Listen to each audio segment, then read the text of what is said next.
Beirut, free Lebanon, free Syria, free Yemen, Iraq, free Kashmir. We are also being attacked with the exact same military apparatus that is being tested on Palestinians. The same weapons that are coming from Elbit's factories is being used on the Kashmiri people.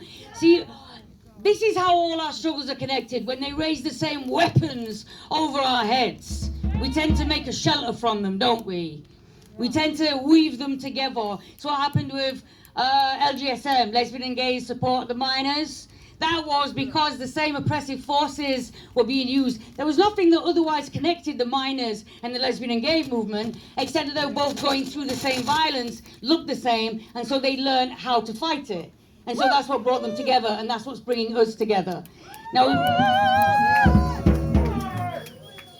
and we must never forget that all of these struggles are united, right? We often say nobody is free until Palestine is free. This is so demonstrative of that, right? So why are people being imprisoned? Because they are suspected of having tried to disrupt the weaponry being used by a genocidal regime against Palestinians. And so therefore they are now arrested. This is what we mean when we say no one is free until Palestine is free. Yeah, it is the nexus of our liberation, everybody's liberation. Now I remember the night before the 8 were arrested. So by night, I was staying up all night watching Beirut, which is a place that I call home, being bombed, being carpet bombed by Israel. I barely slept. Next, I wake up so early the next morning with a phone call. You've had one person taken in dawn raids. It took us a few hours to figure out there were 10 who were taken in those dawn raids. That happened while Israel were bombing Beirut again.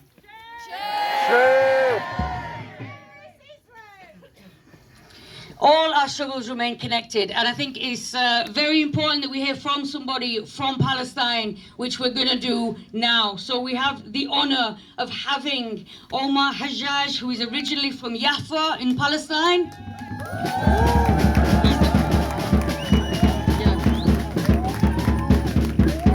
He's the founder and the director of Yassin Youth Development. He's an imam and a teacher in the West London Islamic Cultural Centre. Thank you so much for joining us, Omar.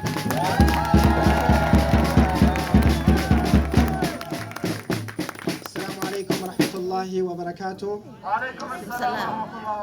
Good evening to everyone. I would like to thank and give credit to the activists today. They are in prison right now without bail. And they are fulfilling an obligation on behalf of the Palestinians and all of us here today.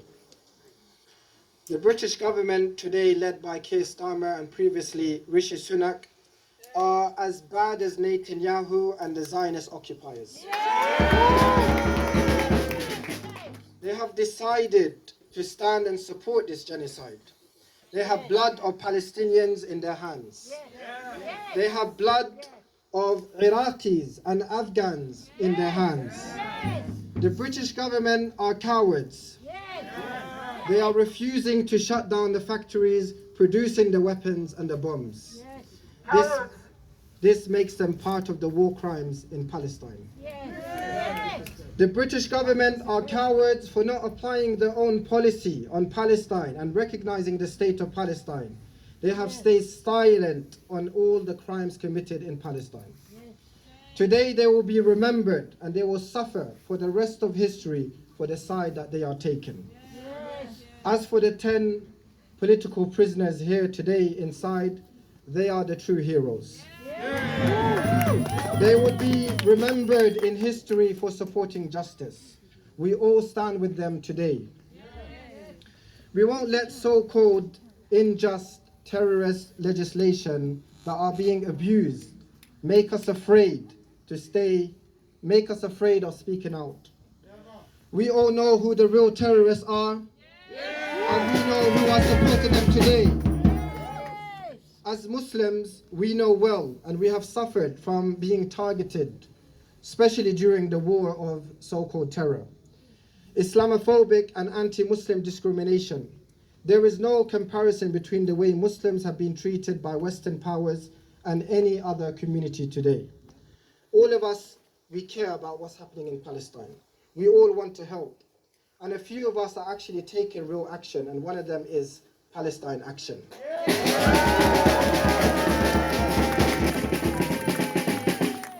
What is happening today is important moments for true heroes. In the Holy Quran, there is a story about the people of the trench, where there was a king who dug a trench and threatened anyone who does not accept his belief, they'll be thrown in the trench. And these people, they could have said, you know what, let us hide our belief. Let us support this king for the sake of protecting ourselves individually, for the sake of protecting our children. And maybe we can work together so that we can raise the future generation and they will bring victory. But they did not think like that. They accepted the consequences and they stood firm with the truth. Likewise, we have scholars in the past and heroes who were threatened with prison, and today many are threatened or imprisoned. They could have stayed silent so they don't deprive people of their knowledge. They don't deprive people from their teachings. There was an infant that God made him pronounce and speak, where the mother was thinking, just a matter of thinking, to retreat, to protect her infant son so he would not be thrown into the fire. But God pronounced him to say to her, stand firm, my mother, for you are upon the truth. She could have protected her son, she could have raised him, and he could have been from the future generation of victory. However, she did not compromise. She did not remain silent. She did not give up in her principles. And she said never. Because today, there is a defining moment in which victory is steadfastness on the truth, whatever the consequences. A moment when silence or even being neutral is not acceptable. A moment of truth or falsehood, there is no middle way, and it is not suitable to have a middle way. Either we die steadfast, and this is true victory, or we hide the truth, and we don't support justice, and we live as millions of people, as greedy people lived, and this is the root of every single defeat. Truth will not be lost after death. Falsehood will not become victorious, even after killing and genocide. These people, they lived the truth and they reached out to us today to tell us a clear message. They are telling us, stand firm, for you are upon the truth. The believers of the trench, they were not defeated, despite their suffering. And the owner of the trench was not victorious, despite his survival. The matter is the satisfaction of God Almighty and the steadfastness on this method. So we ask God to give us reassured hearts and to keep us firm upon the truth. And we ask God to give victory to those suffering in Palestine and in all different countries around the world. And we ask God to give us steadfastness on this method, to make us firm and to make us never give up and to continue to support justice until the end. Thank you very much. Wassalamu alaikum wa rahmatullahi wa barakatuh.